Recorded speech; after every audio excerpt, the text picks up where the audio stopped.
મારું નામ ઘનશ્યામ બાલાલા, ગામ ટીંબી, તાલુકો જાફરાબાદ।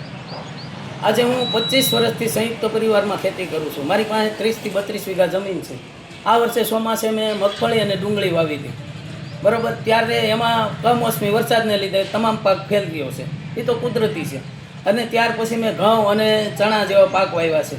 હવે આજે ઘઉં મેં 1400ના ભાવના મણ લઈને મારી ખેતીમાં વાવ્યા છે। હવે ખુલ્લી બજારમાં વેચવાવાળામાં 430થી માંડીને 470 રૂપિયા ભાવે માગે છે।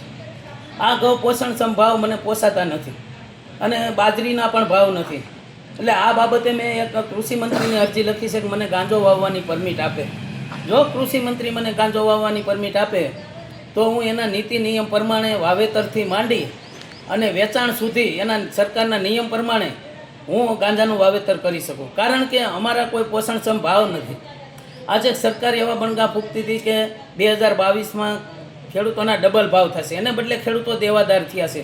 અત્યારે ખેડૂતોને તમામ પાકો આવી ગયા છે, એક પણ પાકનો ભાવ નથી પોષણક્ષમ, અને ખેત પેદાશોના ભાવ નથી। એની આમે ખેતીની વસ્તુ, દવા, ખાતર, બિયારણ લેવા જઈએ તો 3-4 ગણા ભાવ વધી ગયા છે।